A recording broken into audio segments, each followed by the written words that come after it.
Hey, Dan Meyer here again, and I'm back to talk to you more about work from home tools, about tools that I use in certain areas that help me run my business.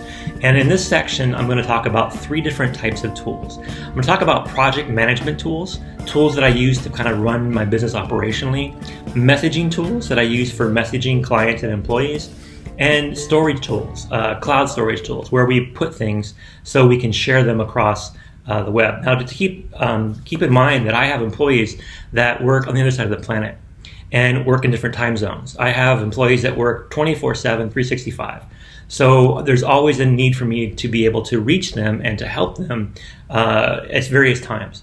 So it's important to understand for my employees what they use for their workflow, what they expect out of me as far as direction, and how we escalate problems and communicate, whether it be typical normal day operational stuff or something serious. And the tools I'll talk about today are the ones that we use to kind of run the business. They're operational tools, right? And these are things that I've been using in some cases for several years to effectively run my business. And it's been great. I mean, I've been able to work many days where I'm only working a few hours a day, been able to go enjoy the lifestyle I want. There's days I work really, really hard, work 100-hour weeks. Some would say work 4-hour weeks, like Tim Ferriss talks about the 4-hour work week.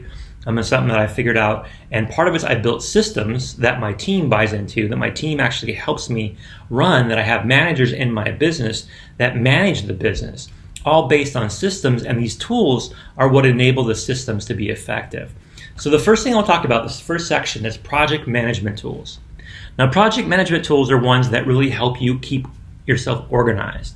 They help give you a sense of when things should be done, what order they should be done in, gives you completion timelines, gives you the ability to really plan and organize. There are dozens of project management tools. I've tried several.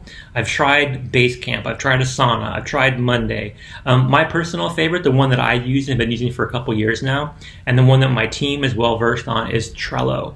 Trello. Trello is a project management tool, and for those of you who haven't checked it out, go do that. But before you do that, imagine it as a giant Post-it board on a wall. Like when you're brainstorming things, you're trying to organize things, and you put a bunch of Post-its out, and then you organize them into priority, into what will be done by who, and all that kind of stuff. You move your Post-its around so that you have an idea of what's going to be done. It gives you that operational cohesiveness you need to run a business, especially businesses you're trying to run from home. So if you're somebody trying to look for a job that you want to work as a freelancer, as a virtual assistant, Trello is a very powerful tool, but you should probably figure out what your clients want you to use and adapt to that. If they don't have some background and they're not currently using something, Trello is free, so it's a good starting point. There's also free versions of some of the other tools that are out there. But the best thing about Trello, as you look at the visuals, is that it allows you to kind of quickly drag and drop things, to set to-do lists, to set different priorities, to give things deadlines. I use this extensively to track every part of my business. So I have managers that work in my business that update their Trello boards. I send notes to them. I set deadlines for them. With some of my partners, business partners, we have joint Trello boards where we share ideas and share information to help us do joint projects together. So I find Trello to be extremely powerful. That's the first one. So have a good project management tool, something that allows you to stay organized, that allows your business to operate efficiently. The next are messaging tools. How do you get in touch with people, especially when you're trying to have either casual conversations or urgent conversations?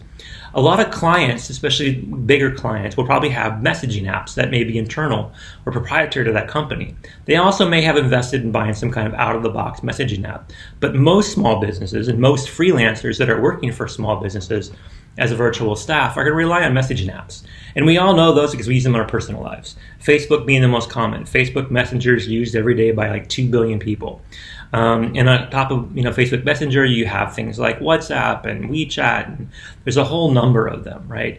I think Facebook Messenger, though, is the one I use the most for two reasons. One, most of my clients are on Facebook, and most of my employees are on Facebook. And especially for my employees that are based in the Philippines, Facebook messaging is free. So they don't have to have internet. They don't have to pay for the internet to be able to use Facebook messaging. And that's true in several countries. So it's a pro there as well. But basically we use these apps to communicate. I check my Facebook Messenger, a few times an hour during most of the day. I turn it off at night. But when I am working during the day, I check my messages to see what's going on. This is how I learn about urgent things, as well as have casual conversations. Things that are more serious, more important, maybe we send emails. Things that are definitely project related, especially just updates on status, we use Trello. But for basic messaging, Facebook is what I use the most. And I've been very successful keeping things going on. For example, when there's some kind of catastrophe or natural disaster or some kind of pandemic that's starting to unfold, communicating with all of my team via Messenger is probably the best way for me to do that. And then for some of my clients, that's also the best way to get a hold of them. So that's messaging tools. The third thing I'll talk about in this section, that's the third thing here, is cloud storage tools. So I was a big early adopter of Dropbox, and I really like Dropbox, but my team is more into Google Drive. And so we got more into Google Drive for two reasons. One is because everyone's using it, and two, because it allows more storage. Dropbox has some limits that you have to pay a lot to upgrade, and the upgraded features in Google Drive gives you more flexibility. In fact, last time I checked, I believe Google Drive, you can store up to 30 terabytes of data, and that's a lot, basically, right? A lot of files, a lot of photos, a lot of documents.